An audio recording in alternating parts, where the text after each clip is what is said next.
Sabina, welcome to the stage.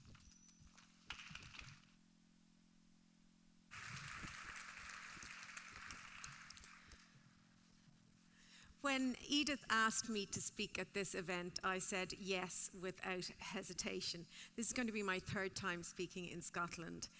The first time was about loneliness. The second time was about lifelong learning. And today, actually, I'm not going to be talking really about brain health. I'm going to be talking about leadership, which is a first for me. I said yes because every time I come to Scotland, I am blown away by the amazing work that's being done here. Every time I come to Scotland, I learn something new.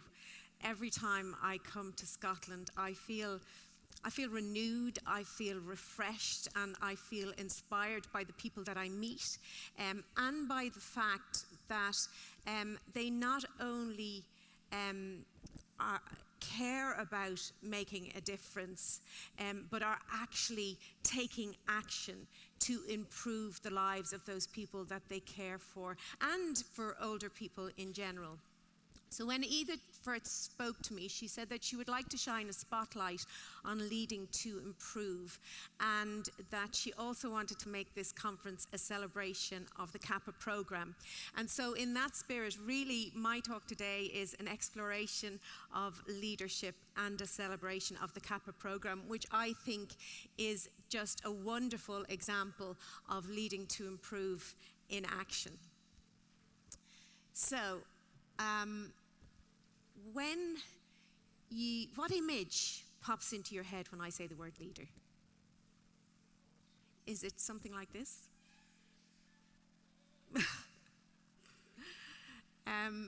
I think really the word leader has become somehow synonymous with world leaders. And I just want to ask you a question, if you don't mind, a show of hands. Can you put your hands up if you feel comfortable describing yourself as a leader? A couple of hands. Well, there are more people, some people getting brave by the fact that some people put their hands up. But I actually believe everybody can be a leader. It's just that we've become accustomed to thinking about leaders as politicians who lead for power, or people in business who lead for profit. And actually, in this day and age of social media, in a way, leadership has become somehow about amassing followers. We've somehow been brainwashed that leaders are an elite group, and that the vast majority of us are relegated to the role of follower. And the problem with that is that followers can feel powerless. Great leaders, I'm with Mr. Bennett on this, great leaders create more leaders, not followers. This is a quote actually from Bill Drayton. I don't know if many of you are familiar with the Ashoka program. It's about change makers, and he said that everybody is powerful in a world in which everyone is a change maker, and leading to improve is about making changes and making a difference. I was talking about the CAPA program. To my mind, great leaders empower. And what I liked, I've had nothing to do with the CAPA program. I haven't worked on it. I've been delighted to be invited here just to learn about it and be inspired by it. And what really struck me in educating myself about the CAPA program was that there didn't seem to be any micromanaged diktats. There was just a clear challenge for everyone to care about physical activity, that while being allowed and supported to use their own methods to try and help older people to care to move more often. And I just think that by adopting this empowering approach, that you've created an army of everyday leaders who are just doing amazing things. Just to quote from some of the improvement advisors on the course, these are the things that jumped out at me. That Laura here said that her job is to help services really understand why we need to care about physical activity, to build their knowledge, their skills and their confidence. And here's the key, to do it through their own ideas. That's what's wonderful. That's what really jumps out at me. And again, Mag said that she sees her role as supporting and helping services to put their ideas and their thoughts into action. As I said, great leaders empower. I try to empower through my own work. To just give you a little bit of backstory, I didn't go to university until I was 42. I did a degree in psychology, and then I did a PhD. And I was very fortunate then to be director of a dementia research program. And coming to all this late in life, it was amazing to work in an institute of neuroscience surrounded by amazing scientists who were doing incredible things in the area of dementia research. But something struck me, and it just didn't sit quite right with me. These scientists were spending a lot of their time talking to each other about the science that they were doing at niche conferences and in journals that people didn't have access to, the people actually who funded that research. And even if they did have access to those journals, they're written in a language that most of us can't understand. So I felt compelled, really. I felt that I had an ethical and a moral responsibility to translate that complex information into easy to understand information so that people could be more proactive about their brain health, and to make them aware that there are dementia risk factors and that there are things that you can do to reduce your risk of developing the disease, and things that you can do even if you have the disease to prolong your own functioning and allow you to live as independently as long as possible. One thing that jumped out at me looking at Billy's dancers and looking at some of the videos from the CAPA program is the amount of people who are smiling. It's one of my top tips for brain health, is to smile as much as you can. And so it's not just about physical activity or being active, it's about having a joie de vivre, about wanting to engage with life again, and about being happy. And I kind of feel, in terms of, whilst ultimately what I'm doing is educating people, really what I want to do is empower, but I understand that actually most of us want to be entertained. So I try and pepper my films. I use animation a lot, and I try to empower through entertainment. I just want to share a tiny little anecdote from some of my own work in terms that has similarities, I think, with regard to education. I was approached a couple of years ago by our national TV station about a program they have called Doctors on Call. And the premise they were having for this particular feature they were doing was inviting a number of experts to come. We'd be filmed for one episode, and then 6 weeks later that they were going to come back. We were all going to be given a group of people from the general public. So there was somebody who was going to be doing a quit smoking with a group of people from a men's shed. Another expert was working with people to lower blood pressure. I was going to be working on brain health, and I was given this wonderful bunch of ladies from way down the south of Ireland in Cork. Their youngest was 75. They were way up into their 80s and early 90s. And so the challenge that I set them was to do one thing every day that's good for their brain health. So really, they didn't know anything about brain health. I gave them some top tips for brain health. I gave them a little bit of background to talk on it. You'll notice actually here, just up at the top, my very top tip for brain health is to get physically active.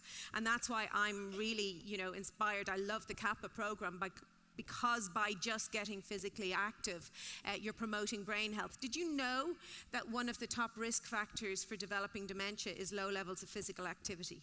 Being physically inactive. Your brain is the biggest consumer of nutrients and oxygen, and you need to be physically active and physically fit to keep your brain functioning well. Physical activity actually has the power to change your brain structure and its function. And physical exercise helps to grow new connections in your brain, which really is important because dementia is about losing connections and losing brain cells and about atrophy. Physical exercise is associated with better cognitive function. It is also associated with reduced depression, stress, and anxiety, so it's good for brain health because it's good for mental health. So the Kappa program is doing amazing things in that regard. Anyway, I set these ladies the challenge, and I told them I wanted them to keep a diary every day about the things that they did about for their brain health. I explained to them that they needed to include novelty in their lives, do new things, that they needed to challenge themselves, that they needed to learn new things. And I was kind of met with stony silence, and they said, well, what have we got to do every day for 6 weeks? And I said, well, that's entirely up to you.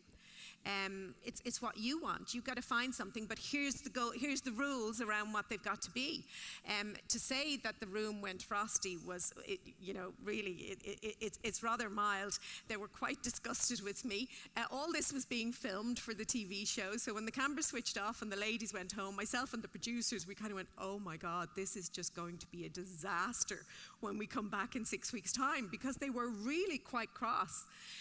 But we couldn't have been further from the truth. When we came back, I learned so much from them. They were just truly inspiring. They just took the challenge and they went with it, and they came up with ideas that I never would have thought of in a million years. And like the Kappa program, they came up with things that matter to them.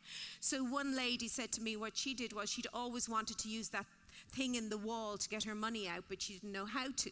So she challenged herself to go down to the bank, and she asked the guy behind the till, she said, I'd like to take my money out of the hole in the wall. And he came out and he showed her how to do it.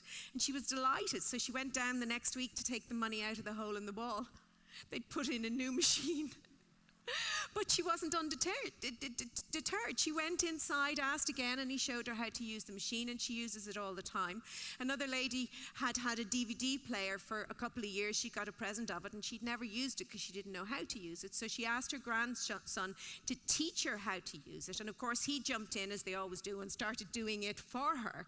And she said, no, I want to know how to use it. And she had a pen and paper and a copybook, and she made him talk her through it step by step, so that then over time she learned to use it. And somebody else, Billy, I think it was you, mentioned knitting, and one of the ladies said, what can I do, what can I do? And she said, oh, I used to knit, I haven't done that in a long time.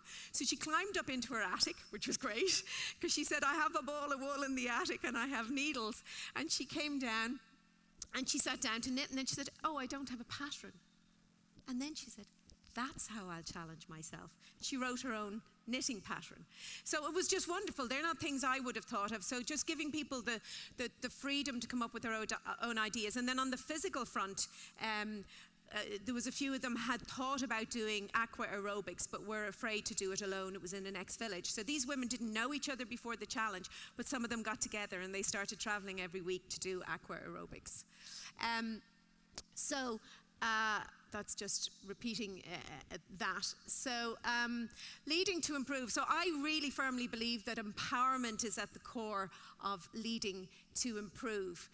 It's really just about showing the way so that people can improve their own lives in ways that matter to them. I think that's hugely important. It has to be individual.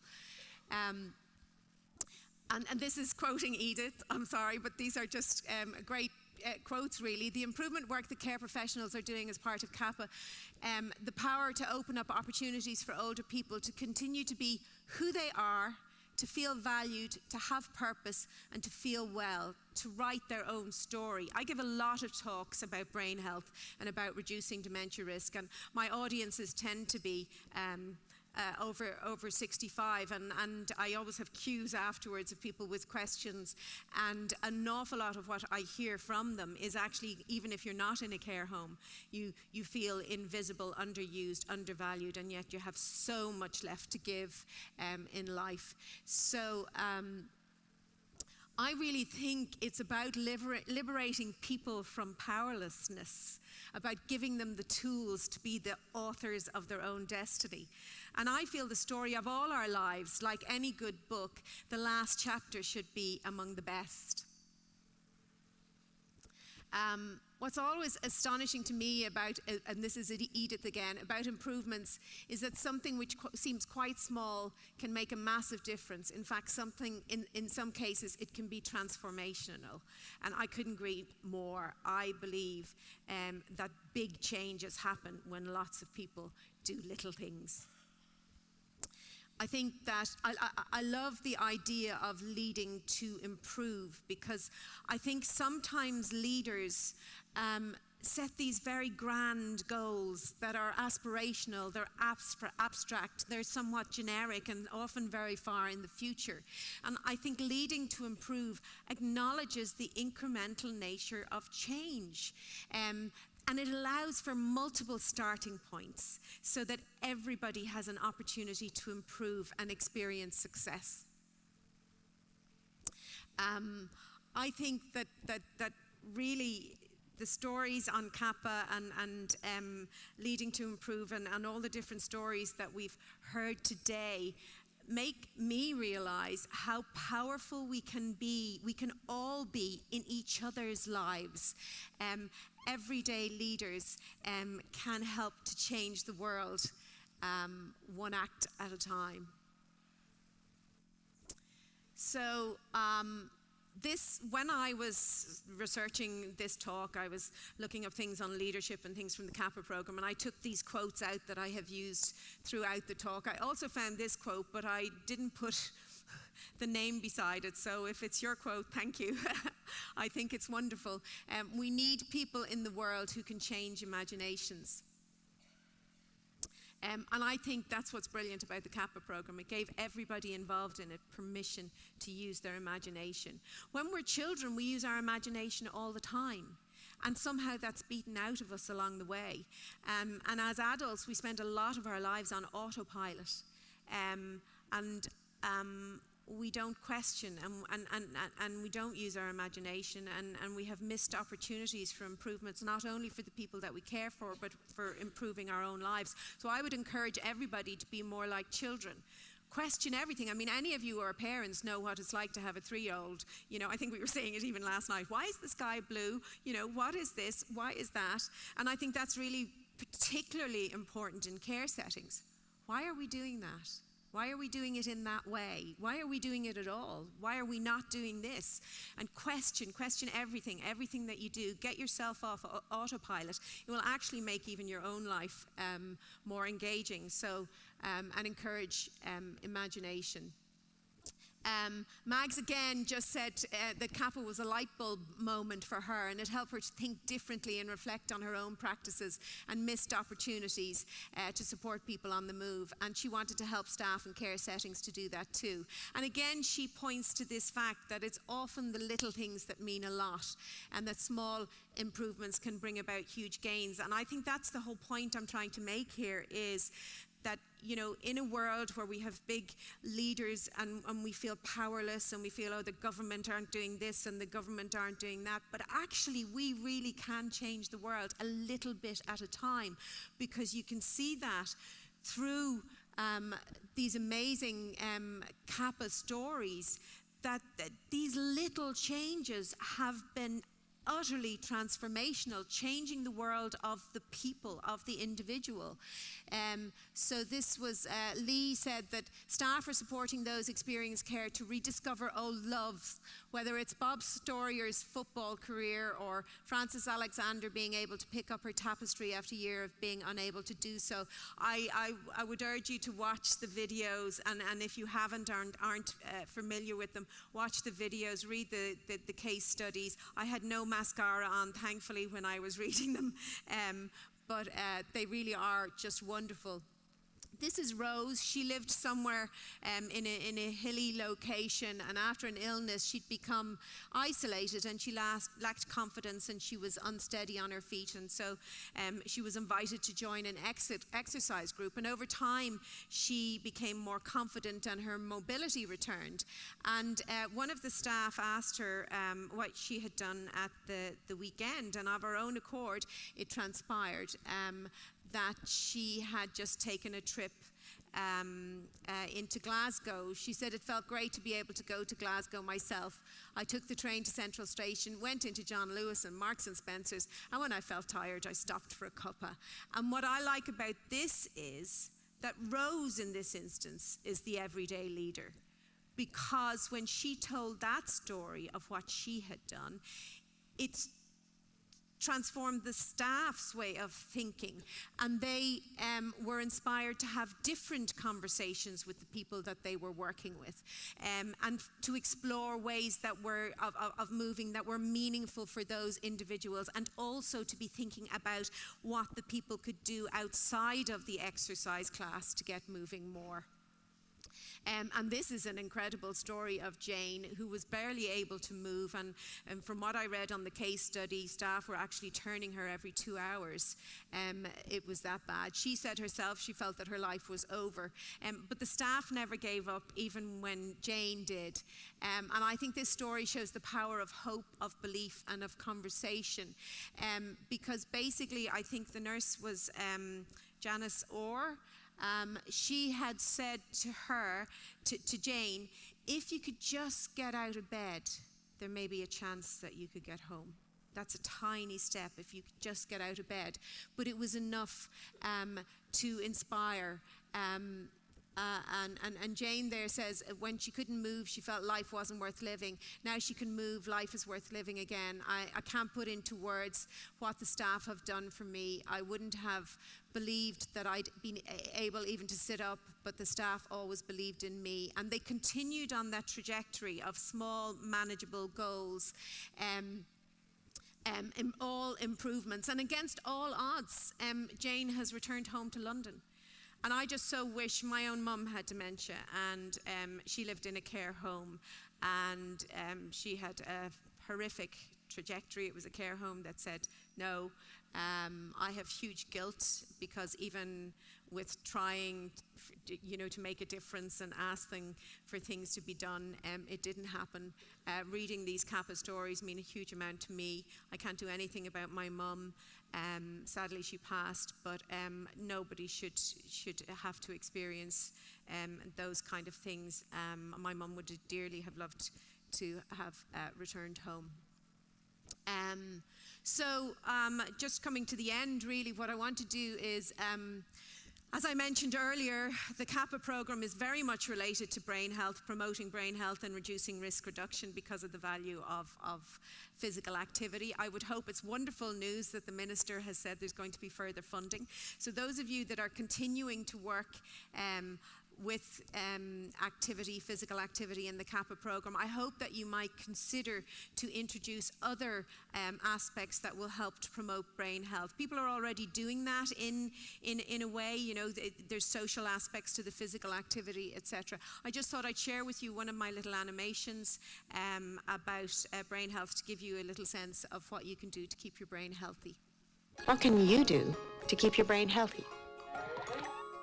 We all know high cholesterol isn't good for our bodies, along with high blood pressure and being overweight. But what you might not know is that not only can these health concerns shorten the life of your body, they can affect your brain function. The more scientists study our brains, the more they're finding that how well it works is intricately tied to the health of our body. For example, just 30 minutes of aerobic exercise 5 times a week can keep your brain sharp. Because physical exercise not only helps your heart, it can increase the size of your hippocampus, a part of the brain crucial to making memories. But that's not all. Physical exercise generates a chemical called BDNF, brain-derived neurotrophic factor, which acts like fertilizer for the brain, encouraging the growth of neural connections and new brain cells. So, obviously staying active is important, but not just physically active. You need to keep socially active as well, especially as you get older. Because there's growing evidence to suggest that people who can avoid getting lonely reduce their risk of cognitive decline, something we all agree is a good thing. But there's one last thing you need to do to keep your brain healthy. Keep it active.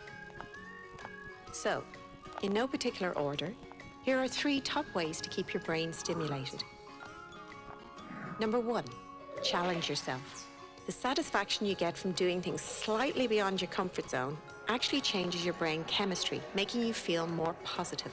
Number 2, change yourself. Novelty helps your brain, so it's good to experience new things. take on new situations and meet new people. And number 3, learn something new. This encourages the growth of new brain cells and stimulates the connections between them, which has its own benefits, because stronger brain connections also help keep your brain healthy. So don't let age stop you from doing the things you love. Think young, because if you look after your brain now, keeping it active and engaged, it will make you proud for years to come.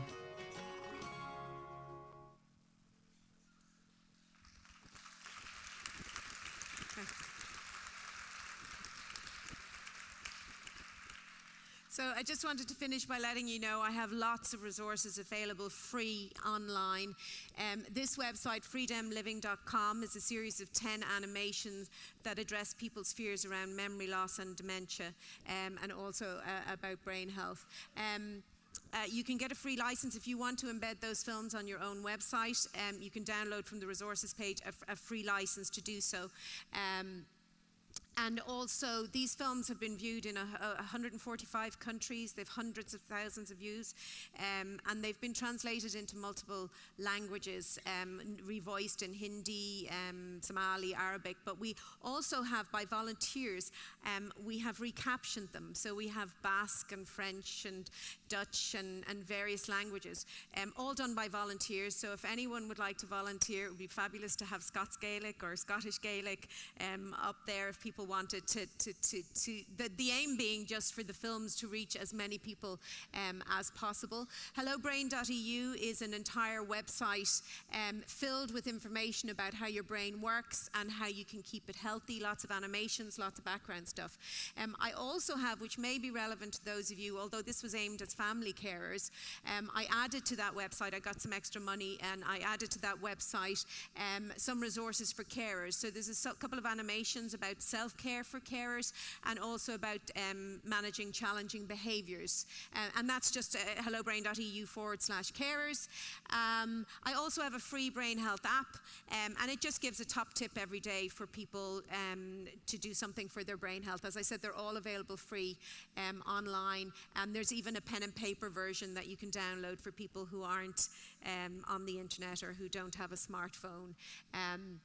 And so basically what I just like you to take home is that just as caring about physical activity is everybody's business, so too is brain health. Brain health is for everybody who has a brain. And congratulations to everybody on the CAPA program. It really is truly inspiring, and I'd love to see it go beyond Scotland and into my own country and other countries. Well done, everybody. Thank you.